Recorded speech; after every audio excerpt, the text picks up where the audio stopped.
Erev Tov à tout le monde.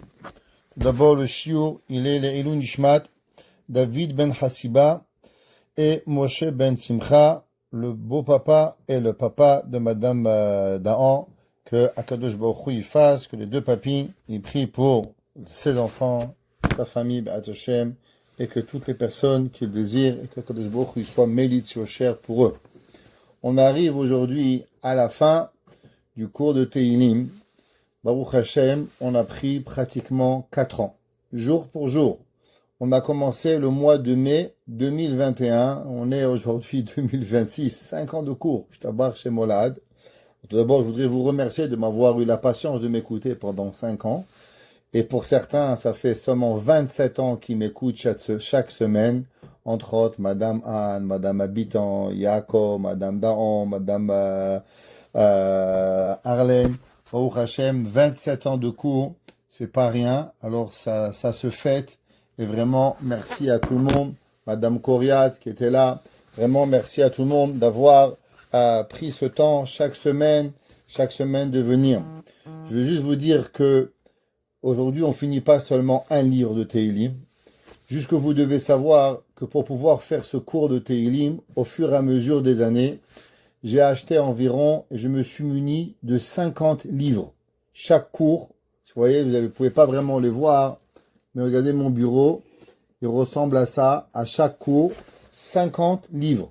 Ça veut dire qu'on a 50 sfarim, où on a fini aujourd'hui le Chida, le Zohar, le Rashi, le Radak, le Rashbam, Rav Yaakov Meir Scherter, Rav Edelstein, Rav le Shevet Halevi, et j'en passe encore des dizaines et des dizaines de livres, des étagères pleines de livres qu'on a, que j'ai pu acheter, Baruch Hashem, grâce à vous. Chaque fois que vous avez envoyé un petit cadeau, un petit dollar, sachez que chaque dollar qui a été envoyé, il a été utilisé pour acheter encore un livre de Tehillim et encore un livre de Tehillim, où aujourd'hui on finit un sioum de 150 prakim, c'est vrai, mais où on a aussi fini 50 sfarim, 50 commentaires qu'on a terminé sur le Tehillim. Ce cours de Tehillim, il a commencé, Béhémet, à me trotter dans la tête pendant le Covid. Pendant le Covid, c'était durant la période de juin. Et bien sûr, on priait tous les jours Tehillim pour les malades. Et à la période, c'était en 2020. Alors, chaque jour avec ma femme, on avait pris sur nous pour faire Tehillim pour tous les malades qu'il y avait dans notre quartier. Malheureusement, on entendait des mauvaises nouvelles. Et un jour, je me rappelle, c'était Rosh Chodesh Av 2020. J'ai dit à ma femme, tu sais, il y en a marre qu'on fait le Tehillim juste pour le dire. Alors, à la place de faire 50 Tehillim, on va faire tous les jours un Tehillim, mais on va l'étudier ensemble. Et c'est comme ça qu'en 2020, avec ma femme, on a commencé à faire un Pérec chaque jour, un livre, un Pérec de Tehillim avec un commentaire. Par la suite, l'année d'après, les femmes vous avaient demandé de faire le Sefer Tehillim. Et Baruch Hashem, ensemble, aujourd'hui, on peut finir ces 50 livres de Tehillim, qui est un accomplissement incroyable. J'ai plus ou moins calculé les horaires de ce Tehillim. On est à plus de 300 heures de cours sur Tehillim. Je ne sais pas si vous imaginez qu'est-ce que c'est, 300 heures de cours. Il y a 52 semaines, avec chaque cours qui est à peu près de 1h15, 1h20, depuis juste sur Tehillim, sans la paracha. Alors, vraiment, vous pouvez être fiers de vous-même, que vous avez fait ces Tehillim. Beaucoup de personnes ont témoigné que ces cours leur ont changé la vie, leur ont donné certaines forces pour pouvoir prier pour leurs enfants. Aujourd'hui, quand on fait le Hallel, aujourd'hui, quand on fait la Tfila, chaque prière que l'on fait, elle a un différent goût dans notre bouche. C'est pas seulement qu'on lit des mots, mais on comprend les pleurs de David Ameller, on comprend la prière de David Ameller, on comprend les difficultés de David Ameller, on comprend les joies de David Ameller. Comme Dina, elle nous a envoyé ce soir. Et vraiment, je tenais à vous remercier de m'avoir aidé avec ces années d'être présente et d'être présent, chacun d'entre vous, pour pouvoir participer à ce cours qui a été excessivement pour moi. Vous avez choisi le prochain cours de faire Béhémet le livre de Rabbi Moshe Cordovero de Tomer Deborah. Et c'est incroyable. Ce soir, je suis en train de préparer mon dernier cours. Et là, je vois comment Akadosh Baruch Hu, il a guidé vos pas. La première chose, comment Akadosh Baruch Hu, il a guidé vos pas. Vous savez qu'on a la coutume que quand on finit un livre de notre Torah, on commence toujours, ou on recommence le même livre, ou bien on commence un nouveau livre. Et on doit trouver une connexion entre le nouveau livre qu'on va faire avec l'ancien livre. Dans toute la Torah, il y a des connexions qui se font et il faut trouver la connexion pour pouvoir y arriver. Alors, en commençant à étudier pour pouvoir le 150e Teilim, alors j'ai vu que dans le livre, dans le Mizmor de 150, combien de fois il y a le mot Hallelu, louange? Eh bien, vous allez trouver qu'il y a 13 fois par rapport aux 13 midot d'Akadosh Baruch Hu. Et de quoi va parler le Tomer Devora? Eh bien, des 13 midot d'Akadosh Baruch Hu. Alors, on voit qu'on finit le Teilim avec les 13 midot et on va commencer tout de suite les 13 midot d'Akadosh Baruch Hu à travers le Sefer de Tomer Deborah.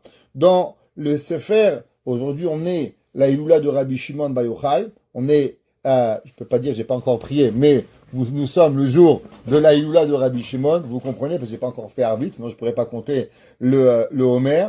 Et c'est le jour, ce qu'on appelle le jour où on prie, où on a reçu les profondeurs de la Torah. Les profondeurs de la Torah, ce qu'on appelle la Kabbale. Et dans la Kabbale, combien il y a de profondeur? Eh bien, il y a les 10 sphirotes. C'est marqué dans les livres. Combien il y a de louanges à Akadosh Baruch Hu? Eh bien, il y a aussi 10 louanges. Et le Harizal, on va voir dans le Chida, qui va compter ces 10 sphirotes-là par rapport aux Asara sphirotes et par rapport à eux, Behemet, qu'on va louanger à Akadosh Baruch Hu. Donc ce soir, on a, dans le Teilim 150, on a Behemet les 10 sphirotes par rapport à Rabbi Shimon Bar Yochai. On a les 13 midot d'Akadosh Baruch Hu, qui sont par rapport aux 13 louanges. Les plus grandes louanges que l'on a, c'est Behemet par rapport à Akadosh Baruch Hu, pour pouvoir prier à Hachem. Alors vous savez, on dit Alléluia, Alléluia. El Bekocho, Alléluia, Birkia Uzo.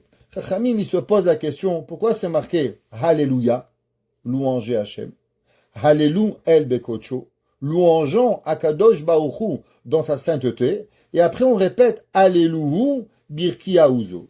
Pourquoi on ne dit pas Alléluia? Pourquoi on en a changé de Alléluia? On est allé à Alléluia. Et si Alléluia, c'est le plus important, parce que vous allez voir que durant tout le Teilim, on répète Alléluia, Alléluia, Alléluia, alors pourquoi on commence au départ par Alléluia? Alors, ce Teilim, vous savez qu'il est, il est bien pour chaque fois que quelque chose de bien vous arrive dans la vie. Oh Hachem, on a des enfants, on a la santé, on a des fois des difficultés. Après, Akadosh Baruch Hu, il vient, il nous donne du bonheur. Chaque fois que quelqu'un, il vient dans la vie, il veut remercier Akadosh Baruch Hu. Il se lève le matin, des fois les matins c'est chaotique, les enfants, lui il veut pas se lever, lui il veut pas dormir, lui il veut pas son linge. Et à des fois, on dirait qu'ils ont reçu une piqûre de bonheur. Tout le monde il se réveille, Baruch Hashem, tout le monde est bon, tout le monde est mignon, tout le monde est joli. Le repas il se passe bien, le travail il se passe bien, le mari il est gentil, la femme elle est gentille. On veut remercier Hachem. Comment on peut remercier Hachem? Deux choses. Ou d'abord on peut dire Mizmor le Toda. On peut remercier Hachem, Teilim 100, Mizmor et Toda, ou bien on peut dire le Teilim 150 pour remercier Akadosh Baruch Hu pour tous les bienfaits qu'il nous fait tous les jours.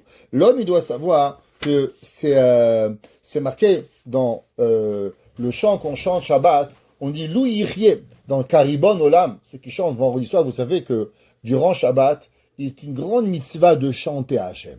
Pourquoi on chante vendredi soir? C'est marqué que dans la Torah, c'est marqué dans Tosfot, c'est marqué dans la Kabbale. Tosfot, il ramène dans Masechet Chagiga, on l'a dit plusieurs fois au cours. Pourquoi les anges, ils ont 6 ailes? Pourquoi 6 ailes et pourquoi pas 36 ailes? Ou pourquoi pas 4 ailes? Quelle est la raison pourquoi les anges, ils ont 6 knafaim? Tosfot, il dit, à cause que chaque aile, avec eux, les malachim, ils composent un chant à Akadosh Baruch Hu. Dimanche, lundi, mardi, mercredi, jeudi, vendredi. Chaque jour, ils composent une de leurs ailes. Avec eux, ils composent une louange à Hachem. Maintenant, le Shabbat, les malachim, ils chantent pas à Hachem. Qui c'est qui chante à Akadosh Baruch Hu le jour du Shabbat? Eh bien, le jour du Shabbat, c'est les Béné Israël. Pourquoi la prière, elle est plus longue le jour du Shabbat? Pourquoi on chante à la synagogue? La semaine, si vous allez à la synagogue, ça va vite. Pas Dieu préserve, c'est pas que ça va vite. Mais il n'y a pas de chant. Les gens, ils doivent aller, shaharit, prier, partir au travail. Mincha, 15 minutes. Ma'ariv, 20 minutes. Ça s'arrête là. Shabbat, chez les séfarades, on chante la shira, et on chante des belles prières, et on chante le Hallel, si c'est Rosh Chodesh, on fait une beaucoup plus belle prière. Pourquoi on chante? À cause que le jour du Shabbat, alors les anges, ils ne chantent pas à Dieu. Vous savez qu'il y avait une coutume en Israël, durant l'époque des Amoraïm, vous savez que tous les matins à la synagogue, on dit Kadosh, Kadosh, Kadosh, Adonai Tsevaot, Melo Kol Haaretz Kevodo. Tous les jours, quand on est 10, on a le minyan, alors on dit la Kedusha. Kadosh, Kadosh, Kadosh, Adonai Tsevaot, Melo Kol Haaretz Kevodo, Baruch Kevod Adonai Mimekomo, pareil, Shabbat. Maintenant, en Eretz Israël, à l'époque du Talmud, la semaine, on ne disait pas la Kedusha. Même à la synagogue, on ne disait pas. Seulement on le disait en Babylone. Pourquoi en Israël ne le disait pas? Il disait que durant la semaine, les humains n'ont pas besoin de dire la Kedusha. Qui c'est qui dit la Kedusha? Seulement les Malachim. À Shabbat, du fait que les Malachim, ils ne chantent pas à Kadosh Baruch Hu, c'est pour ça qu'on disait Kadosh, Kadosh, Kadosh, Adonai Tsevaot Melo Kol Haaretz Kevodo. C'est pour ça que Shabbat, on ne dit pas le petit Keter. Par exemple, à Rosh Chodesh, on dit Keter, mais raccourci. Durant Shabbat, on dit un grand Keter, on dit une grande Kedusha. Pourquoi? Pour pouvoir faire montrer l'importance que l'on a de louanger à Kadosh Baruch Hu. Avoir le mérite de louanger Hachem. Un humain, il n'a pas de conscience, qu'est-ce que ça veut dire? Vous comprenez qu'il y a des malachim, ils attendent 1000 ans, 2000 ans, 3000 ans pour pouvoir dire merci à Hachem. Ils ne peuvent pas dire à Hachem Kadosh, Kadosh, Kadosh. Vous et moi, tous les jours, on se lève, on prend notre sidour d'Atefila, on dit Shema Israël, on dit Kadosh, Kadosh, Adonai Tsevaot, Melo Kol Haaretz Kevodo. Chacun d'entre nous, qui nous sommes, nous petits humains, de pouvoir remercier Hachem et de pouvoir chanter à Kadosh Baruch Hu tous les jours. Alors le jour du Shabbat, qu'est-ce que l'on fait? On dit un certain chant, Karibon Olam. C'est un chant qui a été composé en araméen, qui est un chant qui n'est pas facile à chanter, avec beaucoup de différentes chansons, différents nigounis pour pouvoir le chanter. Et durant ce chant-là, on dit comme ça, Lo yichye, si un homme y vivrait, Gevar shenin alfim. Imaginons qu'un homme, ils allaient vivre 2000 ans. Pas 1000 ans, 2000 ans. Ouais. Lo ya'ol gevuter bechush benaya. Un homme, il pourrait pas comprendre les calculs de Dieu et remercier Hachem. Ça veut dire, imaginez-vous, un homme, il va vivre 2000 ans. Ça veut dire que je dis 2000 ans. Même Mathusalem, combien de temps il a vécu? 969 ans. Adam Arishon, il aurait dû vivre 1000 ans. Maintenant, imaginez-vous, vous allez vivre 2000 ans. Est-ce que vous comprenez que même 2000 ans, c'est pas suffisant pour pouvoir comprendre et remercier Akadosh Baruch Hu? L'homme, c'est pas possible de pouvoir y arriver. Maintenant, qu'est-ce que ça veut dire Alléluia? Alléluia. Vous savez tous que ce Teilim, de quoi il parle? Le Teilim, en vérité, il parle de la Géoula. Le Teilim, il parle de la Géoula. Pourquoi il parle de la Géoula? Parce que la vérité, un homme, il lui est difficile de remercier Hachem. Quand un homme, il va dormir le soir, il dit, ah, j'ai pas la maison à Miami, ah, j'ai pas les vacances en Australie, ah, j'ai pas la Mercedes, tout, il regarde tout ce qu'il n'a pas. Demande à un homme comment ça va, ah, ça pourrait aller mieux. Pourquoi ça pourrait aller mieux? Le Chafetz Chaim, il a dit un jour à un homme, comment ça va? Il dit, ça pourrait aller mieux. Il dit, je savais pas que tu croyais pas en Dieu. Il dit, Rabbi, pourquoi vous m'insultez? Il dit, pourquoi? Parce que si ça pouvait aller mieux, alors Dieu il aurait fait que ça allait mieux. Tu as exactement ce que Hachem il veut de toi. Ni plus, ni moins. Non, ça peut pas aller mieux. C'est exactement ce que tu as. Mais l'homme, Béhémet, il est dans l'incapacité de pouvoir voir. Si l'homme, il travaille pas sa tête, si l'homme, il regarde pas vraiment avec des yeux de vouloir voir la bonté de Dieu, l'homme, il va voir que la négativité. L'homme, il se lève le matin, ah, il fait, il pleut, ah, il fait froid, ah, ça va pas. Et un jour, un homme, il dit, au Canada, il neige 6 mois. Est-ce qu'on a déjà réfléchi comment Hachem, il a été gentil avec nous? Que même quand il neige, il a créé que la neige, elle est blanche. Imaginez-vous si la neige, elle avait été noire. Ça serait déprimant. Akadosh Baruch Hu, dans sa grande bonté, même quand il fait qu'il neige des kilos, Boré Olam, qu'est-ce qu'il a fait? Il a fait que la neige, elle est blanche. Pour encore nous amener un petit sourire pour pouvoir y arriver. Est-ce qu'on a déjà réfléchi à ça? L'homme, il ne peut pas y arriver. Alors l'homme, il vit dans l'exil. Donc qu'est-ce que c'est l'exil? L'exil, elle provient de où? Elle provient de Amalek. C'est quoi Amalek? Amalek, par définition, c'est de pas voir la réalité. Qu'est-ce que ça veut dire pas voir la réalité? c'est de voir la demi de l'image. Exemple, un homme, il a un verre. Il peut le voir à moitié plein ou il peut le voir à moitié vide. Pourquoi l'homme, il le voit à moitié vide? Parce qu'il voit seulement la moitié de l'histoire. Amalek, qu'est-ce qu'il fait? Tout le travail de Amalek, c'est de ne pas vous faire montrer une photo de votre vie. Qu'est-ce qu'il vous fait Amalek? Il vous coupe l'image en deux. Quand vous voyez l'image en deux, alors automatiquement, vous n'allez pas voir toute la bonté d'Hachem. Tout Amalek, qu'est-ce qu'il fait? C'est quoi créer un doute? Un doute, si je prends une photo, je prends un homme et une femme, je déchire la madame, et je dis à madame, tu as vu ton mari? Avec qui il est? Oh, qu'est-ce qu'il est? Avec qui il est mon mari? Ah, tu sais pas. J'aime la photo. Ah, c'était le mariage de Rachel, on était ensemble. Mais qu'est-ce que j'ai fait? En déchirant la moitié de la photo, je t'ai créé un doute dans ta tête. Avec qui il était, avec qui elle est, qu'est-ce qui s'est passé? Tu vois que la moitié de l'image. Et Amalek, qu'est-ce qu'il fait? Il nous enlève. C'est pour ça que la Torah nous dit. Qu'est-ce que Amalek il a fait? Amalek, il a séparé le nom de Dieu. Yud-Ke, Vav-Ke. Nom Hachem, c'est ensemble. Yud-Ke, Vav-Ke. Qu'est-ce que lui il a fait? Il a séparé le Yud-Ke du Vav-Ke. Qu'est-ce que ça veut dire séparer le Yud-Ke du Vav-Ke? C'est séparer de ne pas voir l'image au complet, de ne pas voir Akadosh Baruch Hu dans sa plénitude, dans sa grandeur. C'est voir Akadosh Baruch Hu comment? Seulement à demi. Alors des fois quand tu le vois à demi, c'est bien. Des fois quand tu vois le demi, c'est bien. Mais quand tu le vois ensemble, c'est très bien. Et des fois quand tu vois que la moitié de la photo, alors Barminan, tu vois et tu commences à créer des doutes dans ta tête. C'est pour ça que David Amelech, il a écrit à la fin du Tehillim, Alléluia. C'est quoi Alléluia? Alléluia, Yudke. Alléluia, El Bekocho. Alléluia. Qu'est-ce que ça veut dire Alléluia? Au début, on a Yudke. Et après, on a quoi? On a Vavke. Qu'est-ce que David Amelech nous enseigne? Qu'en vérité, l'homme, pour pouvoir remercier Akadosh Baruch Hu, qu'est-ce qu'il doit faire? L'homme, il doit voir l'image au complet. L'homme, il doit être mechaber et il doit relier Akadosh Baruch Hu, pas seulement avec le début de l'histoire, mais Akadosh Baruch Hu, il doit voir avec l'histoire au complet. Vous savez que quand on a l'habitude de finir un traité de Talmud, qu'est-ce qu'on dit? Adran alach. Qu'est-ce que ça veut dire Adran alach? On va revenir vers toi. Il y a un grand rabbin que vous connaissez tous, s'appelle Rabbeinu Yaakov Abuchatzira. Rabbi Yaakov Abuchatzira, qui était le grand-père de Baba Saleh, il a écrit un livre qui s'appelle Recha Vesefa. Qu'est-ce que c'est ce livre? Chaque paracha, le premier mot de la paracha et la fin de la paracha est connecté le premier mot de la paracha avec la fin de la paracha. Le début et la fin, ils ont toujours une connexion. Par exemple, c'est quoi le premier mot de la Torah?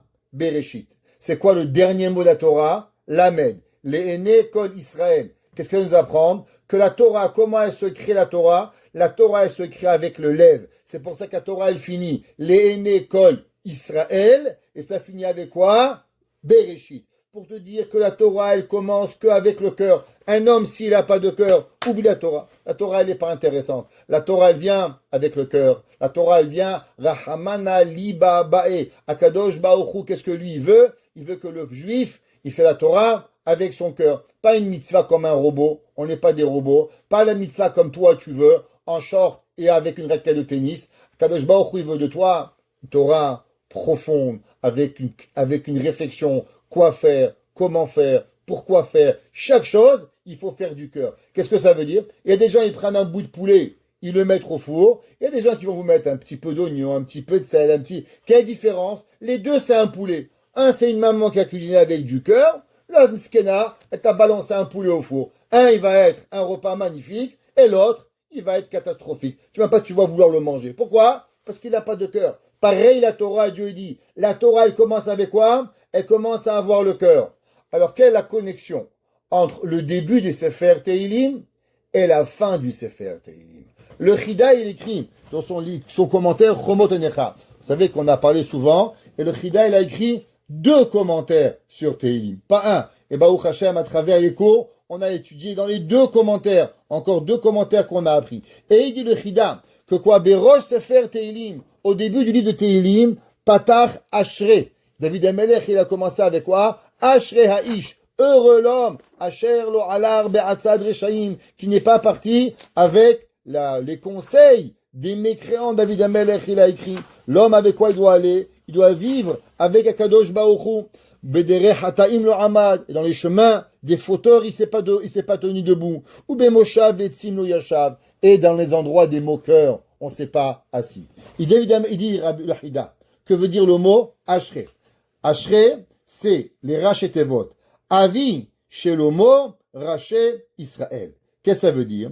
Il dit que le but, Avi Shelomo, le père de David Amelech. David Amelech, qu'est-ce que c'est? C'était qui son fils?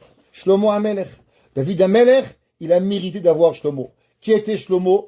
Shlomo Amelech va être le père de Mashiach. Qu'est-ce que ça veut dire, le père de Mashiach? Vous savez que Shlomo Amelech a été le seul roi où Akadosh Baruch Hu, il lui a donné le royaume, non seulement sur toute la terre, ce qu'on appelle d'être Malach Bakipa, que Shlomo Amelech, il a régné sur tout le globe du monde. David le Midrash nous dit comment Shlomo Amelech, il avait un oiseau. Et David Shlomo Amelech, il montait sur l'oiseau, il est dans les mers, il allait au Canada, il est en Amérique, il est parti en Australie, il rencontrait tous les rois du monde et toutes les reines du monde, et là-bas il allait, là-bas il leur parlait d'Akadosh Baruch Hu, et les gens voyaient la chokhma de Shlomo, et ils acceptaient sur eux le royaume d'Akadosh Baruch Hu, et ils disaient Shema Israël Hashem Elokeinu Hashem Echad. Alors qu'est-ce que ça veut dire? Ashre Haish. C'est qui Ish? Ish c'est David Amelech. Mais que veut dire le mot Ashre? Il dit le Chidam, Avi Shelomo, Rosh Israël. Le père de Shelomo, c'est qui? Rosh Israël. David Amelech. David Amelech. Maintenant, David Amelech, il a terminé Teilim comment?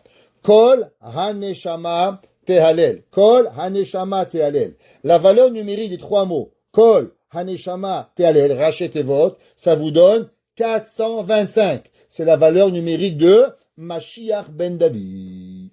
Il dit le Chida, quelle est la connexion avec le début de Teilim et la fin de Teilim? On commence à te dire Avi Shelomo Rosh Israël, c'est David, et la fin, le dernier mot de Teilim, Kol Haneshama Tehalel, c'est pour t'apprendre Mashiach ben David. Qu'en vérité, tout le but de Teilim, c'est quoi? C'est nous aider à venir, à pouvoir amener la Géoula. Et comment on amène la Géoula? Eh bien, il dit le Chida, on amène la Géoula quand l'homme, tout d'abord, il commence à voir la photo au complet.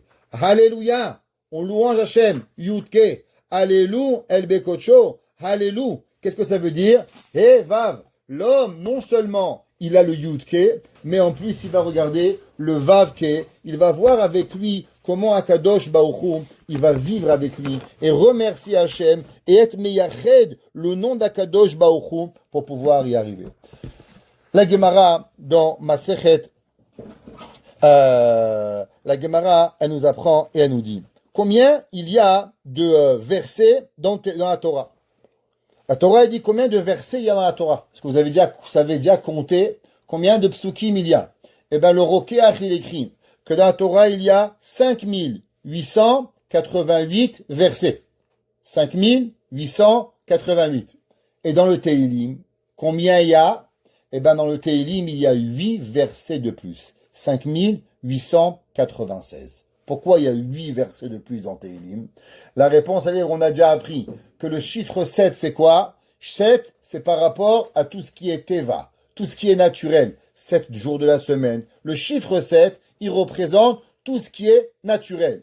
Maintenant, le chiffre 8, qu'est-ce qu'il représente? Il représente l'infini. Dans le monde entier, quand vous voulez faire un signe de l'infini, qu'est-ce que vous faites? Le chiffre 8. Le chiffre 8, c'est le chiffre de l'infini. Le Maharal, il dit, le 8, il représente quoi? Le monde de l'infini. Alors, qu'est-ce que ça veut dire que David Amelech, il a écrit Teilim et il a écrit 8 versets de plus? Vous savez, ça marquait dans le Rokeach. Le Rokeach, il dit comment on appelait les Chachamim à l'époque. On les appelait des Sofrim. Que veut dire des Sofrim? Alors, les Sofrim peuvent dire deux choses. Ou bien un scribe, ou bien un compteur. Mais la chose, l'ispor. Pourquoi? Qu'est-ce qu'il comptait? Il comptait chaque lettre de la Torah, chaque mot de la Torah, chaque verset de la Torah. Alors c'est pour ça qu'on appelait Ezra un Sofer. Ezra n'était pas un Sofer, Ezra était un Kohen. Alors pourquoi il s'appelait Sofer? Milachon l'ispor. Ezra, quand il a écrit le Sefer Torah, il écrivait chaque Sefer Torah, combien de lettres, combien de versets, combien il y avait. Alors pourquoi David Amelech, il a écrit 8 versets de plus dans Teilim? La réponse, elle est, la Torah, c'est la création du monde. Kuchabrichon, Istakel Beoraita ou Bara Alma. Akadosh Baruch il a regardé la Torah, et à travers la Torah, il a créé le monde. Pourquoi Akadosh Baruch il a créé un soleil? Parce que dans la Torah, on a besoin d'un soleil. Pourquoi Hachem, il a créé une lune? Parce que Akadosh Baruch il savait qu'on avait besoin d'une lune pour pouvoir créer les mois de l'année. Alors il a créé la lune. La lune, c'est pas parce que la lune a été créée, alors on a fait des mois lunaires. Non. Puisqu'Hachem, il avait besoin dans la Torah une lune, alors c'est pour ça qu'on a créé la lune. C'est l'inverse. Kuchabrichu istakel beoraita ou bara alma. Hachem, il savait qu'il allait avoir une bracha sur la Birkat Alevana, alors il a créé une lune. Hachem, il a su que dans le monde, qu'est-ce qu'il y a? Il y a deux forces. Il y a la force qui donne et il y a la force qui prend. Alors il y a le soleil qui donne et il y a la lune qui reçoit. Il y a la force d'Akadosh Baruch Hu qui est le donneur, s'appelle la Malchut, et il y a le Melech, et après il y a la Malchut, celle qui va recevoir. Akadosh Baruch Hu, il est le Or En Sof, la lumière infinie, et qu'est-ce qu'il y a après? La Levana. C'est quoi la Levana? La Levana, c'est elle qui reçoit. La Levana, elle n'a pas de lumière en soi-même, elle est seulement recueillie la lumière. Donc Akadosh Baruch Hu, il crée à travers la Torah. Seulement la Torah, elle a un début, elle a une fin. Qu'est-ce que ça veut dire que la Torah, elle a un début, elle a une fin? Ça veut dire qu'à travers la création, ce qu'Akadosh Baruch Hu, il a créé, alors Hachem a donné dans le monde des forces qui sont limitées. Exemple, le soleil. Que vous voulez ou que vous voulez pas, le soleil demain matin, il va se lever. Que nous, on soit là ou on soit pas, je sais pas. C'est Hachem qui va décider. Mais une chose qui est certaine, c'est que le soleil, il va se lever. Pourquoi? Parce que Akadosh Baruch Hu a décidé que le soleil va se lever tous les jours. Et demain soir, je suis pas prophète, mais je vous garantis que demain soir, il fera nuit. D'où je sais? Parce que Akadosh Baruch Hu, il a écrit dans la Torah qu'Hachem, il a créé le soir et la lune, le jour et la nuit, et Akadosh Baruch Hu, il va arriver. Donc la Torah, elle est quoi? La Torah, elle est ce qu'on appelle un teva. La Torah, avec elle, on a créé une nature pour pouvoir y arriver. Non, c'est quoi la prière?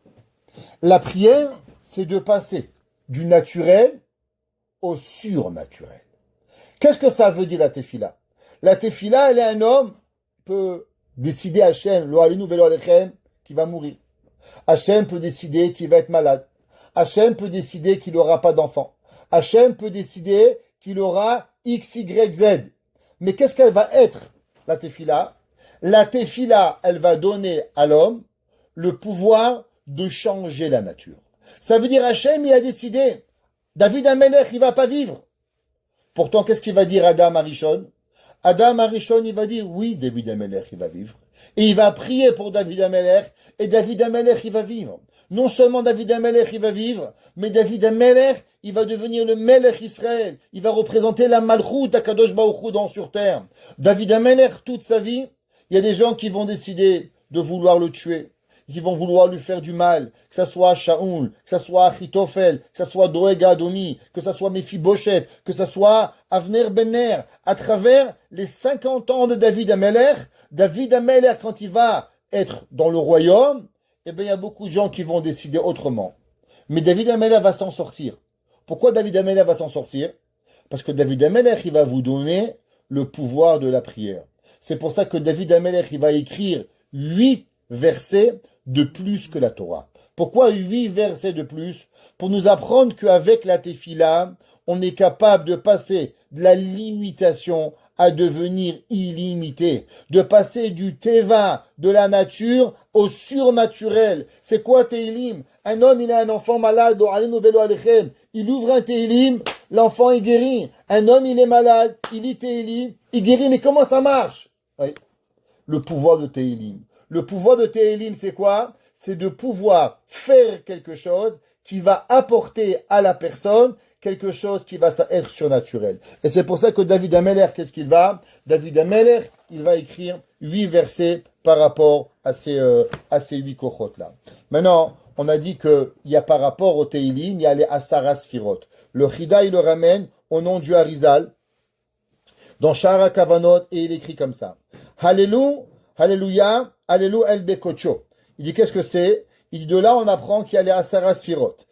Kocho, que veut dire la sainteté de Dieu, ça parle par rapport au Keter. On sait qu'Hachem c'est Keter Chochma. D'abord c'est Keter, donc El Bekocho, la sainteté d'Hachem c'est par rapport au Keter. Alléluia Birkia Uzo. qu'est-ce que c'est après Keter? La deuxième, c'est Chochma. Alors, c'est quoi Birkia Uzo? Ça, c'est par rapport à la Chochma. Aluhu Bigvurotav. C'est quoi les forces d'Hachem? C'est la Bina. C'est quoi la Bina? Parce que être fort, c'est bien. Mais un homme qui ne maîtrise pas sa force, il peut faire beaucoup de mal. Un homme, il crie trop fort, alors il peut faire peur à un voyou, mais il peut aussi faire peur à sa femme ou à ses enfants. Il faut savoir utiliser sa force de la bonne façon. Un homme, il arrive à dormir 2 heures, eh ben, il peut faire deux choses. Ou bien il va étudier toute la nuit, ou bien il va jouer au tennis pendant 14 heures, ou au football, ou au hockey. La force de quelqu'un, si elle n'a pas de sagesse, eh ben, malheureusement, elle va détruire la personne. Un homme qui sait dessiner, il peut dessiner un tableau magnifique, ou bien, Dieu préserve, il peut dessiner des choses dégueulasses, et avoir tout ce que tu as dans la force, dans la Torah, tu peux utiliser pour le bien, ou tu peux utiliser pour l'opposé, pour pouvoir arriver. Aluhu kerov gudlo. Qu'est-ce que c'est la grandeur de Dieu? David Amelech, il a écrit dans Tehillim, Lecha Hashem ha-gedula. C'est quoi ha-gedula? Gedula, c'est le chesed. C'est pour ça, Haïlou, Kerov Gudlo, ici ça marche à travers la mida de Dieu qui s'appelle chesed. Haïlou, Beteka Shofar. C'est quoi shofar? Quand est-ce qu'on sonne le shofar? Rosh Hashanah. Quand est-ce qu'on a reçu la première fois la mitzvah, qu'on a entendu le shofar? Matan Torah. Au monde de Matan Torah, Akadosh Baruch Hu, il a sonné le shofar. Pourquoi on sonne le shofar à Rosh Hashanah? Vous vous rappelez le cours qu'on a donné sur les 10 raisons on sonné le shofar. Alors, Rav Saadia Gaon. Rav Saadia Gaon, il dit pourquoi on sonne le shofar à Rosh Hashanah? Parce que le jour de Rosh Hashanah, c'est le jour où on est mamlich à Kadosh Baruch Hu. Quand un nouveau roi il vient, qu'est-ce qu'on fait? On sonne les trompettes. Alors Rosh Hashanah, c'est quoi? C'est la Gevura. Le jour où Akadosh Baruch Hu, il est Omed Bekisedin. Donc c'est pour ça que shofar, c'est par rapport à la mida de quoi? À la mida de Gevura, qui représentait Yitzhak. Alou benevel vechinor. C'est quoi chinor? Chinor, c'est le violon. Alors, c'est quoi le violon? Le violon, c'est un instrument magique qui est extraordinaire. Si vous êtes un petit peu nerveuse, écoutez un violon et vous allez voir que le violon, il a une force de calmer l'homme à une profondeur extraordinaire. Pourquoi le violon, il a cette force-là? Rachamim, il dit le Harizal, parce qu'en vérité, le violon, il provient de quoi? Il provient de l'amida de Tiferet. Yaakov Avinu. C'est quoi Tiferet? Tiferet, c'est d'apporter la personne à un équilibre. Un homme, il est nerveux. Un homme, il est trop calme. Vous savez, si un homme, il est nerveux, c'est pas bien. Il y a des gens, ils sont calmes. C'est quoi calme? Tellement calme qu'il vous énerve. Le trop calme n'est pas bon. C'est quoi Tiferet? Tiferet, c'est la mida de Yaakov qui a appris chez Abraham, Chesed, qui apprend chez Yitzhak, Gvura, et il arrive à vous donner. Quand il n'y a pas de musique à la maison, c'est mort. Quand il y a trop de musique, bois de nuit, bam, c'est pas bon. C'est quoi la beauté? De trouver une musique qui va vous accompagner. C'est quoi la musique qui est la plus belle dans la Torah que David Amelech y jouait? C'est Kinor. C'est quoi Kinor? C'est le violon, c'est la tiferet pour pouvoir y arriver. Alou, Betof ou Machol. Qu'est-ce que ça veut dire Betof? Tof, c'est le tambourin. Alors tambourin, quand est-ce qu'on sonne le tambourin? Eh ben, c'est quand on gagne la guerre. Quand quelqu'un il gagne la guerre, alors ça fait du bruit. Boum, il gagne. Ça reprend la mida de Netzach. Alou, Beminim, Veugav. Ça c'est encore une sorte de musique qui représente le Hod. C'est quoi le Hod? La mida de Aaron Makohen, de remercier Hachem. Alou, Betzil, Tzele, Shama. Qu'est-ce que c'est Tzil, Tzele, Shama? Alors, c'est les midas de Yesod. C'est quoi le midas de Yesod? Généralement, quand est-ce qu'un homme, il est tzaddik? Vous savez quand est-ce qu'un homme, il est tzaddik? Est-ce que quelqu'un, il arrive à vous écouter ou il n'arrive pas à vous écouter? Ceux qui parlent toujours, ils n'ont pas la mida de Yesod. Yosef Hatzadik. Pourquoi Yosef Hatzadik? Il a été celui qui a été capable d'expliquer le rêve de Yosef parce qu'il a su écouter Paro. Paro, pourquoi quand il a vu Yosef, il dit, c'est ce que Yosef, il dit, c'est vrai, le rêve et l'explication du rêve de Yosef. Il dit le Midrash, parce que dès que Paro, il commençait à expliquer le rêve, tous les khartoumim de Paro, ils ne laissaient pas Paro parler. Et ils essayaient de lui expliquer, cette garçon, cette fille, la richesse, n'importe quoi. Et Paro, il disait, mais je comprends pas. Pourquoi vous voulez me dire mon rêve avant même que j'ai fini de vous expliquer qu'est-ce qu'il y a.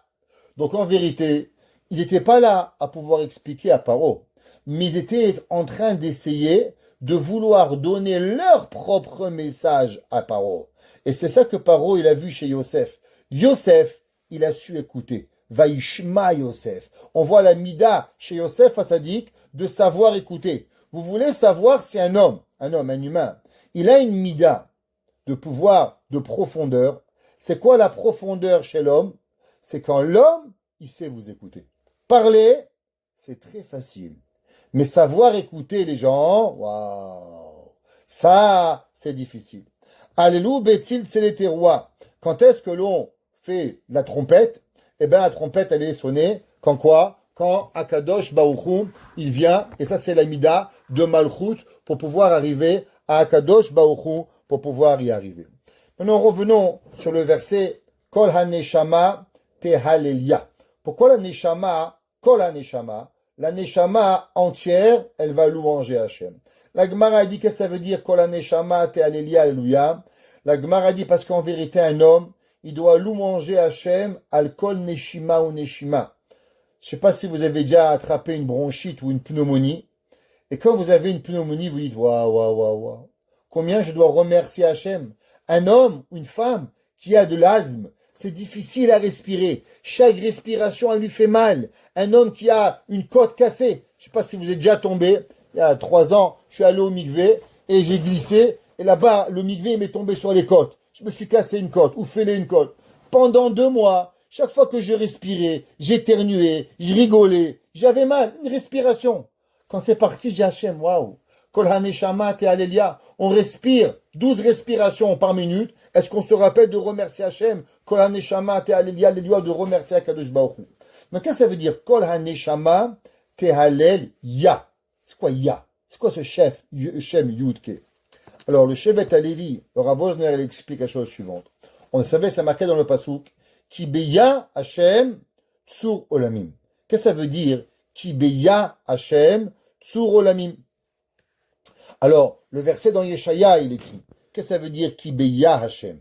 La Gemara, elle explique, et elle nous dit, dans la Gemara dans Menachot, page 29b, Akadosh Baruch Hu, il a créé le monde avec 2 lettres. C'est quoi les 2 lettres? La lettre Yud et la lettre He. La lettre Yud, Hachem, il a créé tous les mondes supérieurs. Le ciel, les soleils, la lune, les orbites solaires. Tout ce que vous voyez, tous les astres, ils ont été créés avec quoi? Que avec la lettre Yud. C'est pour ça que la lettre Yud, c'est la seule lettre qui est en haut. Tout l'alphabet, ils sont sur une ligne. La seule lettre qui est en haut, c'est la lettre Yud. La Gemara dit pourquoi? Parce que le Yud, il appartient au monde supérieur. La lettre He, c'est tout ce que Hachem, il a créé en bas. La Gemara dit pourquoi? Parce que la lettre He, elle a 2 ouvertures. Elle a la première ouverture vers le haut ou une ouverture vers le bas. Même si un homme, il fait un péché, il peut toujours remonter, il peut faire teshuva. La lettre He, elle est la lettre qui représente le monde inférieur. Elle représente la teshuva, la lettre He. C'est pour ça que c'est quoi teshuva? Tashuv He. Revient vers le He. C'est quoi le He? C'est ce qui représente à la personne d'avoir 2 ouvertures. Par exemple, à l'inverse, comment on dit un péché? Un chet. Comment on fait un chet en hébreu? Il n'y a qu'une ouverture qui va vers le bas. Tu tombes. On ne peut pas monter vers le haut. Elle n'a pas de possibilité pour pouvoir y arriver. Donc les mondes supérieurs représentent la lettre Yud. Les mondes inférieurs représentent la lettre He. Un jour, un de nos grands maîtres s'appelle le Sabbat de Novardok. Le Sabbat de Novardok a dit, regarde, Hachem, il a créé la lettre Yud. Avec la lettre Yud, il a créé tout l'univers. Avec la lettre He, les hommes, les animaux, les fruits, les poissons, les arbres, le sable, tout ce que vous voyez sur la terre, qu'avec la lettre He. Maintenant, la Torah, elle a combien de lettres? La Torah, elle a 22 lettres. Kafbet Advan Deoraita. Il dit le Sabbat de Novardok. Si avec la lettre Yud, on a pu créer tout le monde supérieur, avec la lettre He, tout le monde inférieur, imagine-toi ce que tu peux créer avec 22 lettres de l'alphabet. Juste imagine, la lettre Lamed, elle est énorme. La lettre Aïn, de Yud, combien tu peux créer?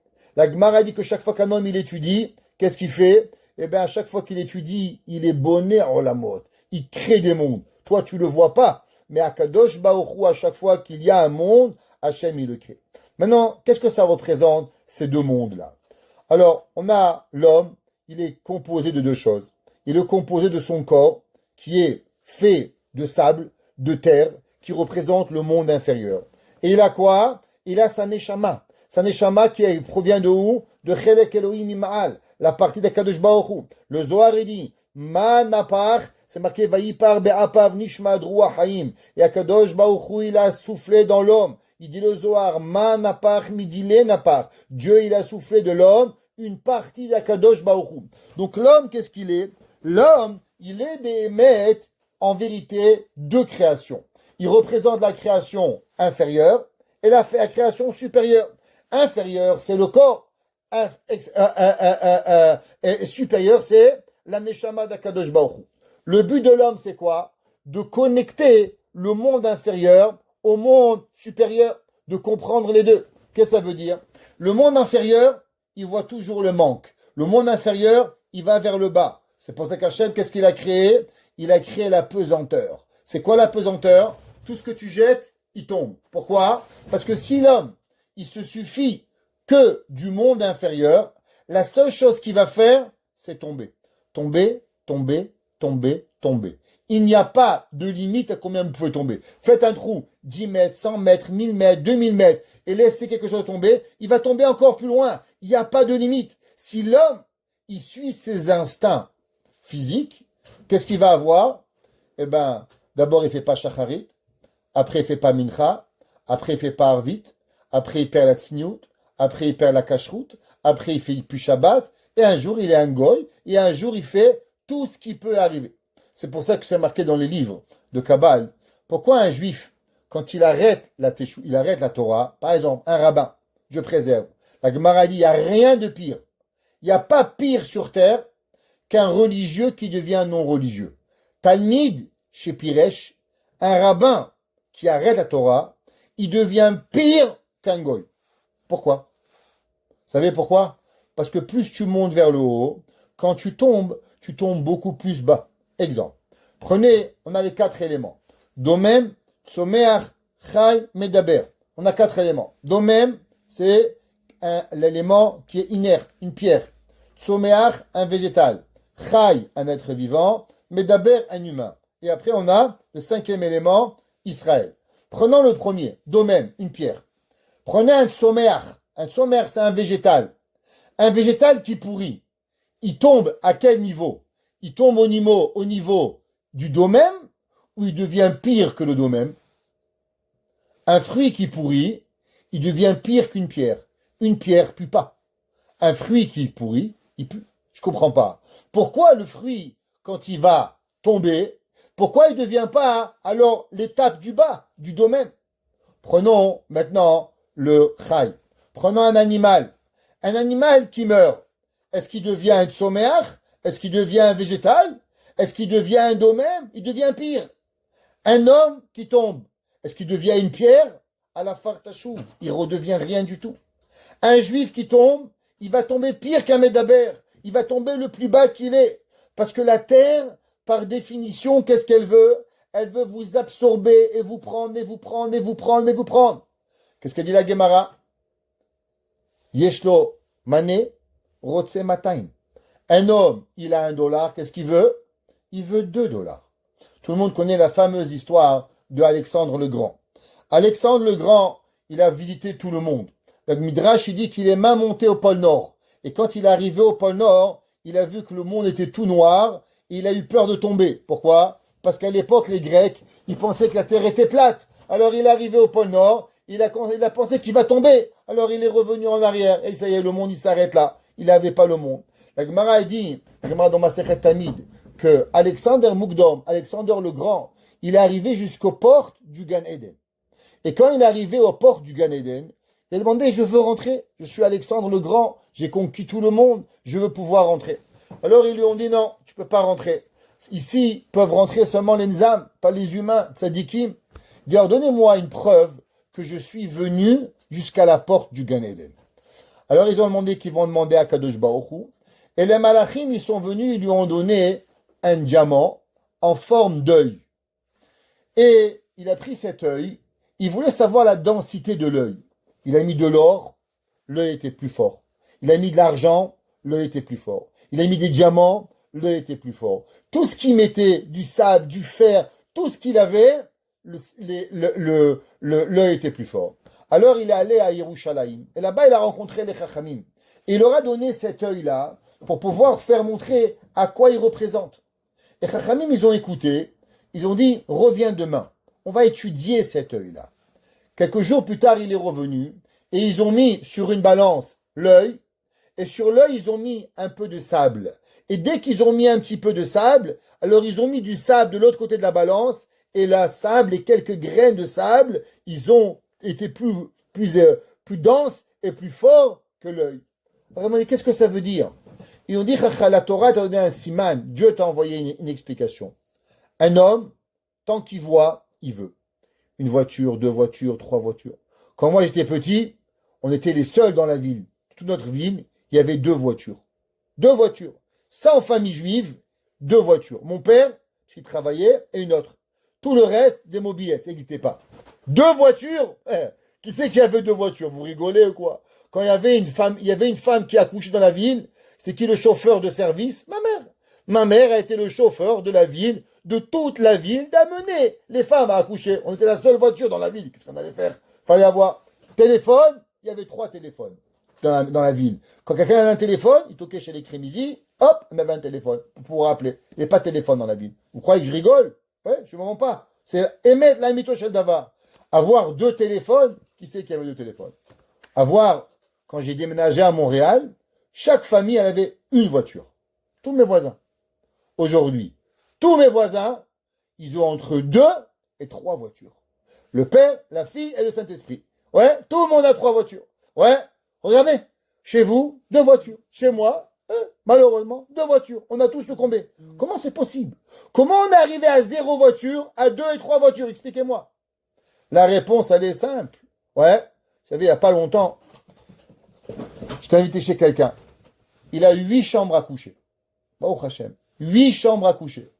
Alors, c'était rentré là-bas, et la maman, elle a demandé, voilà, il y a tonton un tel qui va venir, comment on va le faire dormir?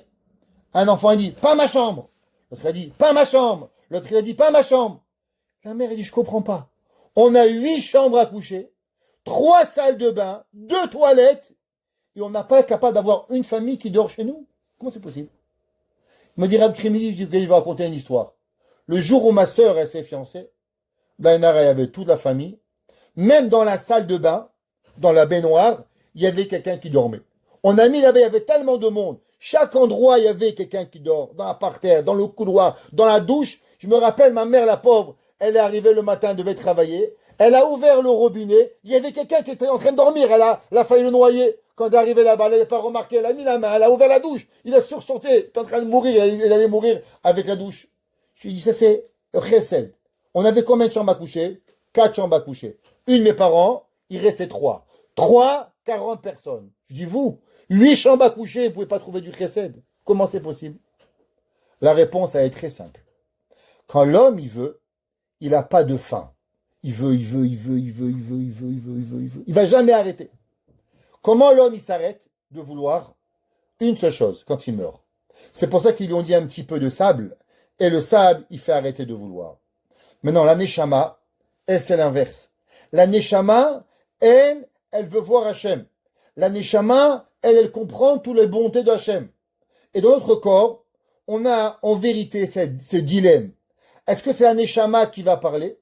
La Neshama, elle voit combien Hachem nous donne, la santé, les yeux, le parel, marcher, voir. Ou bien, c'est combien il me manque de millions, combien j'ai pas assez, combien je vais vouloir.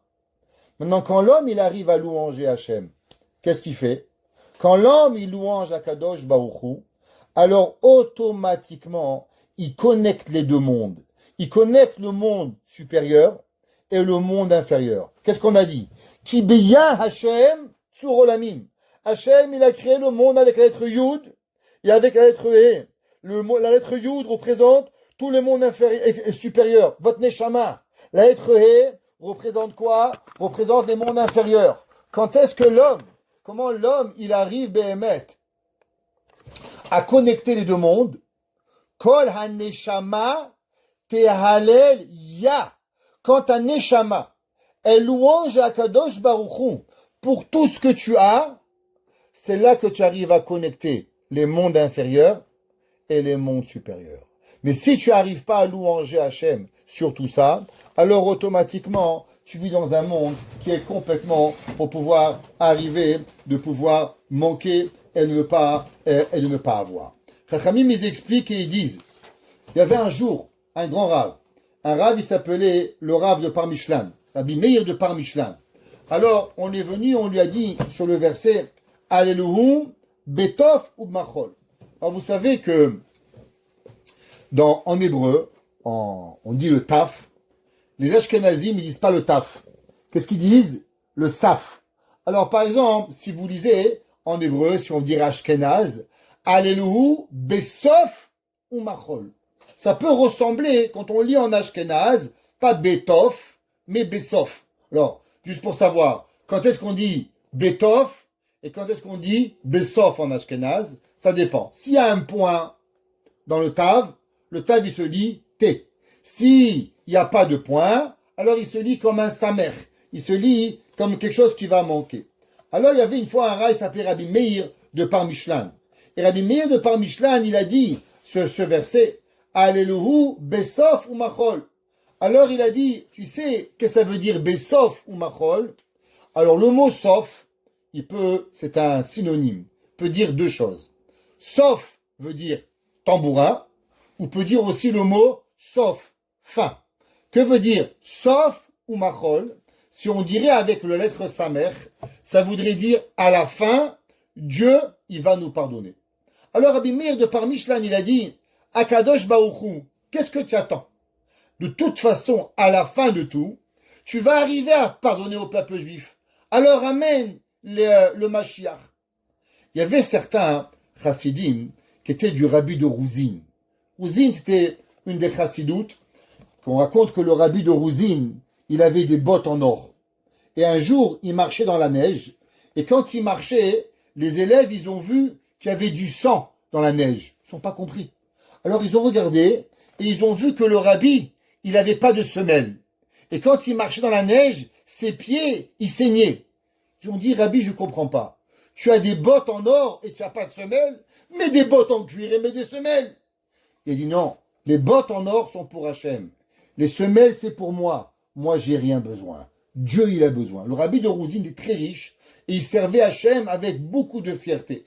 Alors, les élèves du rabbi de Rouzine, ils ont dit, Rabbi, on n'a pas compris ce que le rabbi Meir de Parmishlan, il a dit. Pourquoi? Parce que le rabbi de Parmishlan, il a dit, Besof ou Machol, à la fin, Dieu, il va pardonner.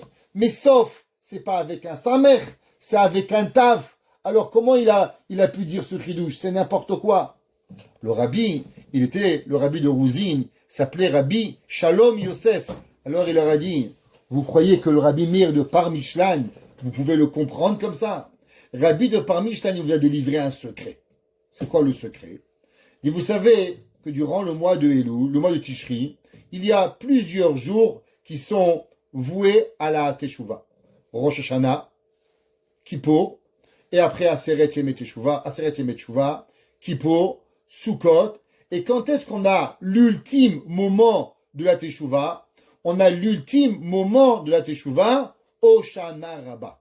Hoshana Rabbah, c'est là que le peuple juif, après qu'on a fait Rosh Hashanah, Shofar, on a fait Aseret Yemei Teshuvah, on a fait Teshuvah Meira, on a jeûné, on est parti en exil, on est sorti de la maison, on a mangé dans la souka, on a pris le loulav, Arba Minim. À la fin de Sukkot, on a la kapara. Maintenant, combien il y a de Rosh Hashanah à Yom Kippour? Il y a 20 jours à Hoshana Rabbah. Hoshana Rabbah, c'est le 21e jour. Quand est-ce qu'elle vient? La Teshuvah que Hachem y promet, la vérité Teshuvah Me'ahava, elle vient le 21 de Tishri. Maintenant, si vous faites 20 fois 24, ça vous donne combien? 480. Le rabbi Shalom Yosef de Rouzine. Qu'est-ce qu'il a dit, Rabbi Meir de Parmishlan? Il a dit, Alléluia, Betof ou Machol, louanger. Parce que dans les 480 heures qu'il y a de Rosh Hashanah jusqu'à Hoshana Rabbah, ça prend pour arriver à la fin où Machol, qu'Hachem, il va vous pardonner. Il a dit, Rabbi Shalom Yosef, vous pensez que quoi? Que le Rabbi s'est trompé entre Tov et Sof? Hazve Shalom, vous avez rien compris. Que Akadosh Baruch Hu, qu'est-ce qu'il veut? Akadosh Baruch Hu, il a dit qu'en vérité, ça prend combien? Tov. Combien Tov? 20 fois 24, 480 heures. Ça prend 480 heures du mois de Elul pour arriver, Behemet, à la Teshuvah Shelema, pour pouvoir y arriver, ce qu'Akadosh Baruch Hu, il va nous donner et il va pouvoir y arriver. Maintenant, c'est marqué, Hallelu Bigvurotav, Hallelu Kerov Gudlo. On a dit au nom du Harizal que ça veut dire Kerov Gudlo. Alors, Godlo, on a dit c'était Chesed. Pourquoi Chesed? À quoi ça marquait Lecha Hashem HaGedula Vatiferet Netzar Ve'Haod. Gedula représente quoi? Chesed. Si c'est Chesed, pourquoi on dit comme ça? Alléluia, louangeons Hashem, Bigvurotav. Gvurotav, c'est quoi? Les Gvurot. Alléluia, Kerov Gudlo, comme son Chesed. Pourquoi Kerov Gudlo? Ça aurait dû être Berov Gudlo. La grammaire en hébreu, on aurait dû dire Berov. Berov, ça veut dire avec. Kerov, c'est comme.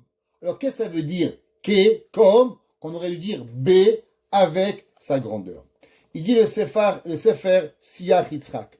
On a déjà appris dans le Talmud, dans Masechet Berachot. La Gemara dit Keshem shemevarchim ala ra'a, kach mevarchim ala tova. La même façon qu'on bénit Hachem dans le bien, on doit remercier Hachem dans le mal. Un homme, il doit toujours remercier Hachem. C'est pour ça que David Amelech dit Alléluia, Bekvurotav. Des fois, il arrive l'homme des difficultés.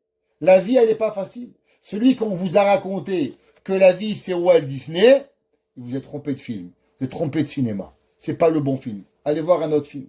La vie, c'est pas ça. La vie a des moments faciles. Et la vie, des fois, a des moments moins faciles. Mais même aux moments qui sont moins faciles, Alléluia, Bigvurotav. Il faut remercier Hachem. Comment? Alléluia, Kerov Gudlo. Comme quand tu remercies Hachem dans son chesed, alors aussi tu dois remercier Akadosh Baruch Hu pour pouvoir arriver à remercier Hachem quand il va te donner la difficulté. Pourquoi? À cause, comme on a expliqué, qu'Akadosh Baruch Hu, Keshem shemevarchim ala tova, kach mevarchim ala ra'a, pour pouvoir arriver à Akadosh Baruch Hu à le remercier. Dans le début du pasuk, c'est marqué Hallelu, Alou el bekocho, Alou birkia uzo.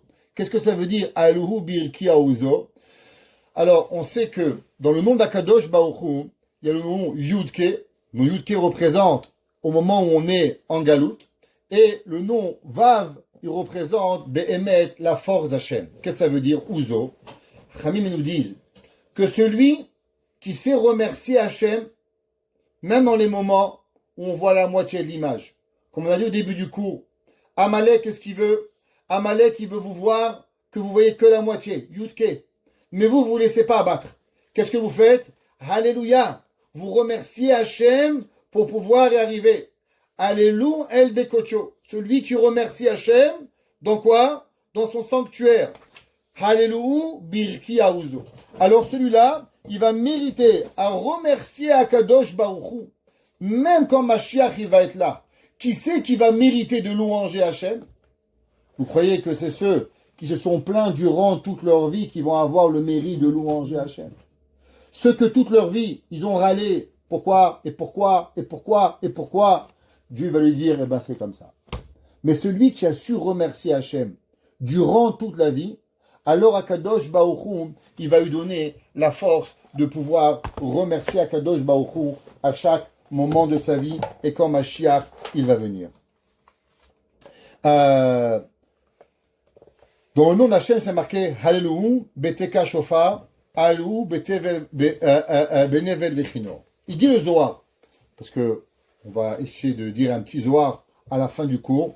Alors, vous savez que le nom d'Hachem, il s'appelle le nom simple, double, triple et quadruple. Le Zohar, il dit souvent que le nom d'Akadosh Baruch Hu est le chant de Dieu, qui s'appelle Shir Pashut, Kaful, Meshulash ou Meruba. Simple, double, triple, quadruple. Qu'est-ce que ça veut dire? Que le nom d'Akadosh Baruch Hu, il est Béhémet, simple, double, triple, quadruple. Il dit le Zohar la chose suivante. Vous savez que le nom d'Hachem, il est composé de 4 lettres. Yud, Ke, Vav, Ke. Chaque lettre d'Hachem, en soi-même, elle est un nom de Dieu. Yud représente Hachem. Yud, c'est Hachem. Yud, Ke, c'est aussi un nom de Dieu. Yud, Ke, Vav, c'est aussi un nom de Dieu.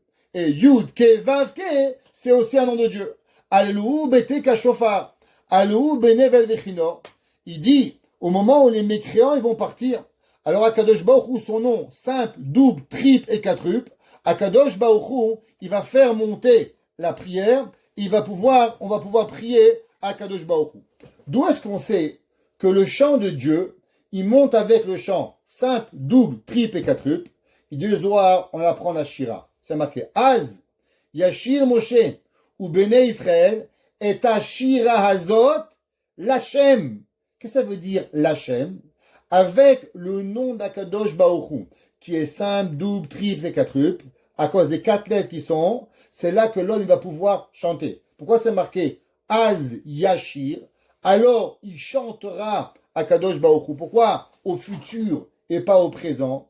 Parce que la véritable chant d'Akadosh Baruch Hu, elle viendra seulement quand Akadosh Baruch Hu, il va venir et il va enlever les mécréants du monde. Qu'est-ce que ça veut dire enlever les mécréants? On ne parle pas des personnes. Vous vous rappelez, la Gemara a dit qu'il y avait une femme, elle s'appelait Brouria. Brouria était la femme de Rabbi Meir. Un jour, Rabbi Meir, il avait un homme qui embêtait Rabbi Meir. Il était très méchant avec Rabbi Meir. Imaginez-vous Rabbi Meir Balanès. Moi, je rêve de ma vie de le voir. Il y avait des gens, il l'embêtait. Il voulait lui faire du mal. Alors, un jour, Rabbi Meir, il a commencé à prier pour qu'il meure. Sa femme a dit, pourquoi tu pries pour qu'il meure? Il dit, il me rend fou celui-là. Il faut qu'il meure, c'est tout. Finir avec lui. Et il lui a dit, est-ce que tu as une preuve de la Torah qu'on a le droit de prier pour que les gens y meurent? Il s'est marqué dans le pasuk Itamu Chataim min haaretz. Rabbi Meir, il a dit Itamu Chotim, qui partent les mécréants. Elle lui a dit, Brouria, c'est pas écrit Itamu Chotim, qui vont épartir les mécréants, mais Itamu Chataim, qui quittent les fautes. Donc prie pour qu'ils fassent teshuva. Et quand ils fassent teshuva, alors il n'y aura plus de faute. Itamu chataim min haaretz, qui partent les péchés, urshaim odenam, alors de lui-même, les mécréants ils seront partis. La Gemara dit que Rabbi Meir il a prié pour lui, et automatiquement qu'est-ce qu'il est venu? Il est venu qu'il a fait teshuva et il est arrivé. Pareil, nous on prie quoi? Nous on prie toute notre vie, on louange Hachem. Vous savez qu'est-ce qui fait qu'une personne, elle va faire teshuva?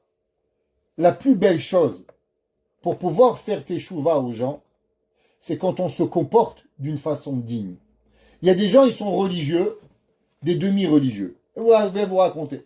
J'étais appelé ça dans un endroit, et là-bas, il y avait un monsieur, moi je suis arrivé, et il y avait un monsieur arrivé, on m'a dit Shalom Aleichem, tout ça, on m'a assis devant. À la fin, j'ai dit, c'était qui le rabbin? On m'a dit, on avait un rabbin ici, c'était la dernière prière de Mincha, de Shabbat après Pessah. On m'a dit, on a eu le plaisir d'avoir ce rabbin. Il était en petite veste, chemise rose, sans chapeau, dehors en train de parler. J'ai rien, chacun fait sa vie. À la fin de la prière, tout le monde est venu me dire Shalom Aleichem, ils m'ont embrassé, je connaissais beaucoup de monde.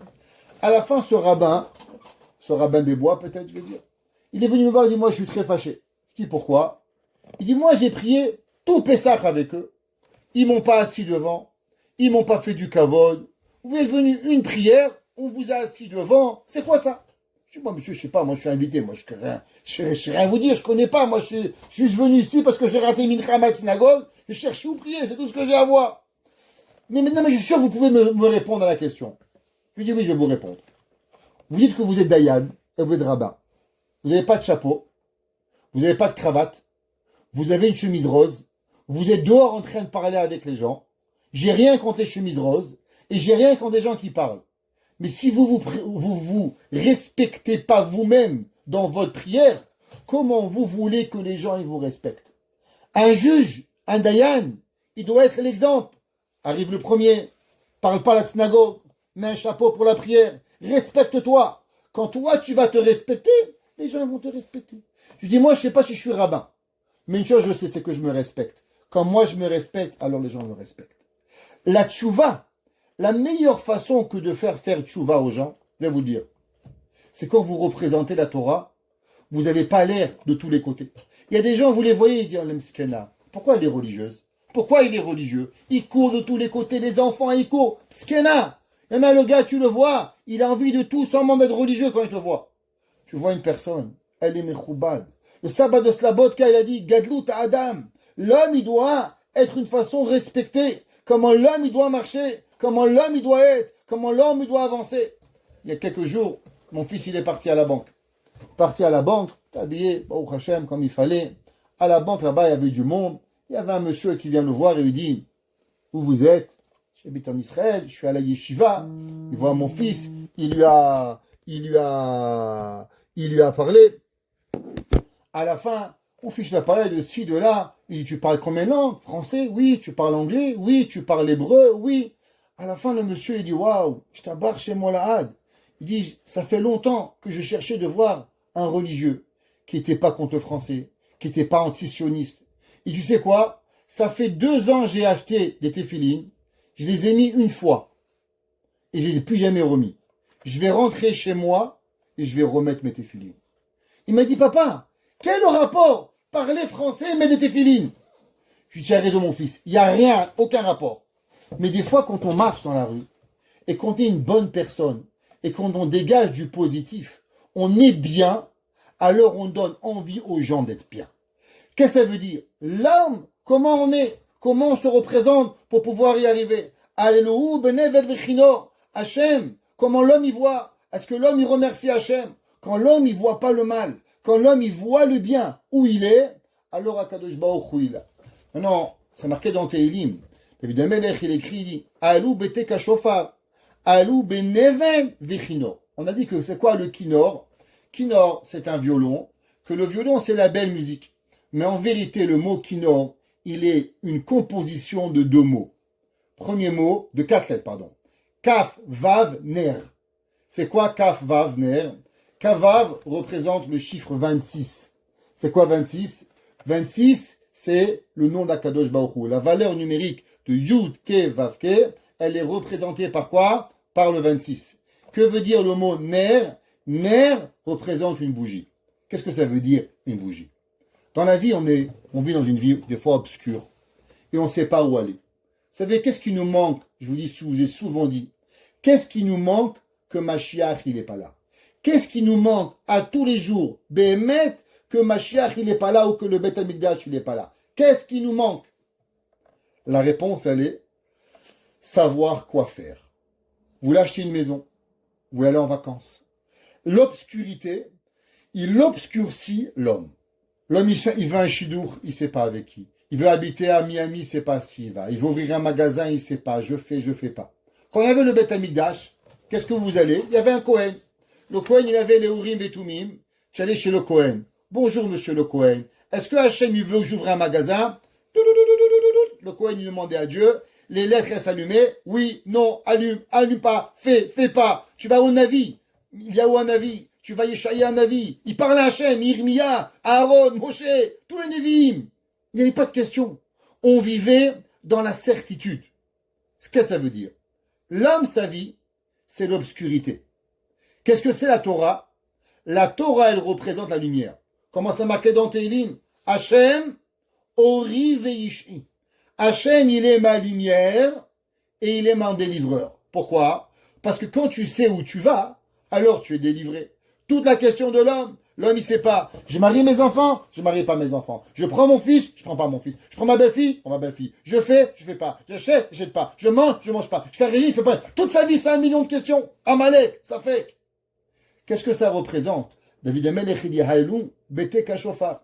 Alou benevel vechinor. Kinor, c'est quoi? C'est Havaya Ner. Quand l'homme il vit avec Akadosh Baruch Hu, que quoi? Que Akadosh Baruch Hu, il lui donne quelque chose qu'il appelle la lumière. Hachem Havaya, il donne à l'homme quoi?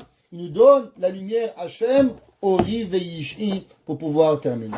Juste terminer un petit chidouche avant de vous laisser partir, parce que j'arrive pas à penser que la semaine prochaine, on n'aura pas un cours sur Télim. J'arrive pas. Alors, je dois juste terminer avec un chidouche que j'ai lu au nom du Ravi Ben Chia sur le Télim 150.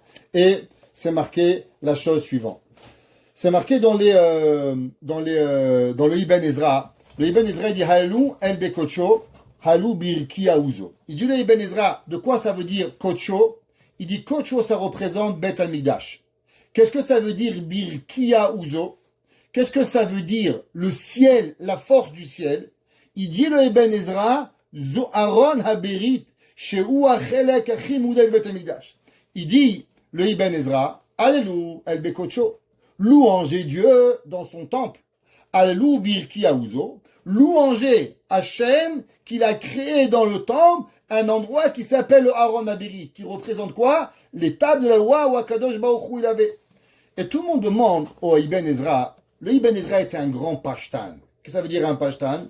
Le Ibn Ezra, vous savez qu'il y avait deux grands rabbins qui se sont collés aux mots pour traduire et expliquer le plus dans la traduction littérale, le moins de drash possible. Rashi et le Ibn Ezra. Et par la suite, le Rashbam, le petit-fils de Rashi. Maintenant, quand vous lisez le mot Birkia, Rakia veut dire ciel. Tous les commentateurs ils disent, je ne comprends pas. Comment du ciel, le Ibn Ezra, il est arrivé à nous parler de Aaron HaKodesh? Aaron HaKodesh est une arche sainte. Elle se trouve où, l'arche sainte? L'arche sainte se trouve sur terre. Alors comment le Ibn Ezra, il peut dire que le ciel, il représente Behemet, l'arche sainte? Khamim, il explique le Rav Edelstein la chose suivante. Quand vous pensez à terre et que vous pensez au ciel, qu'est-ce que vous pensez? La terre représente le matériel. Le ciel représente la spiritualité. Quand un homme y pense, il lève les yeux vers le ciel, ou le soleil, les nuages, à quoi tu penses? Le ciel représente la rouchaniout. Maintenant, si je vous demande, dans tout l'univers, où se trouve l'endroit ou la chose la plus sainte et la plus spirituelle qui existe? Il dit le Ibn Ezra, tu sais qu'est-ce que c'est? C'est le Aaron. Il dit Rav Edelstein, pourquoi David Amelech il aurait dû dire Alléluia el bekocho, louange la sainteté, louange le ciel. C'est quoi le ciel? Le ciel représente la Kedusha. Et c'est quoi la Kedusha? La Kedusha représente l'endroit où Akadosh Baruch Hu il a créé, où là-bas, Behemet, il y a la plus grande sainteté qui puisse exister dans tout l'univers. Eh bien, la plus grande sainteté de tout l'univers, elle ne se trouve pas dans le ciel. Vous savez où elle se trouve? Elle se trouve dans la Torah. Qu'est-ce qu'il y avait dans le Aaron? Dans le Aaron, il y avait les 613 tables, il y avait les tables de la loi, où dedans il y avait tous les commandements de la Torah. Akadosh Baruch Hu dit, David Amelech il dit, Alléluia, louangeons Hachem. Alléluia el bekocho, louangeons Hachem dans son sanctuaire. Et qu'est-ce qu'il apporte au sanctuaire? Alléluia birkia uzo, qui va apporter que Akadosh Baruch Hu, il va donner pour pouvoir arriver et nous donner la plus grande sainteté. Hachem, qu'est-ce qu'il a créé? Hachem, il a créé la Torah. Et qu'est-ce qu'on termine et on dit Kol haneshama te alléluia, alléluia. On doit remercier Hachem tous les jours, à chaque seconde. Donc la question elle est comment on peut arriver? Comment on peut arriver à louanger Hachem? Si on louangerait Hachem chaque seconde, on ne ferait plus rien. Alors comment on y arrive? Eh bien on louange Hachem en gardant la Torah. Chaque fois qu'on fait une mitzvah, chaque fois qu'on parle de Torah, chaque fois qu'on dit Birkat Hamazon, une bracha, un shiur, un teilim, n'importe quoi que l'on fait, alors Behemet Akadosh Baruch Hu, Kol haneshama te alléluia, Akadosh Baruch Hu, il vient et il va nous remercier. Kol haneshama, comment je vibre mon âme? Te alléluia, je vais te louanger. Comment? À travers la Torah. Vous savez que le premier chapitre de Tomer Déborah, parce qu'il faut commencer Tomer Déborah, ça commence à travers quoi? Mi el kamocha, qui est comme toi Hachem. Et il dit le Rav Cordovero, il dit, que veut dire mi el kamocha? Il ramène un midrash. Et il dit que le midrash, il dit que les anges, comment ils appellent Dieu? Ils appellent Dieu le Dieu de la honte. Pourquoi Dieu de la honte? Alors il donne un machal. Imaginez-vous, il y a un voisin, il vient vous voir, il dit bonjour, comment ça va? Baruch Hashem. Vous avez un marteau? Bien sûr que j'ai un marteau. Il dit, vous voulez un petit marteau, un moyen marteau ou un grand marteau? Il dit, le plus grand marteau, j'en ai besoin, s'il vous plaît. Le gars, il va, tu lui donnes un marteau, une masse. Le gars, il prend le marteau que tu lui donnes, et dehors, tu viens de t'acheter une voiture. Tu viens de te faire un kiff, tu t'es acheté un cabriolet. Et il prend le marteau que vous lui avez prêté, et il démolit la voiture que vous venez d'acheter. Le gars, vous allez dire, mais attends, je comprends pas. Tu veux démolir ma voiture, au moins va t'acheter un propre marteau. Ne me demande pas mon marteau pour casser ma voiture. Un minimum de derech eretz.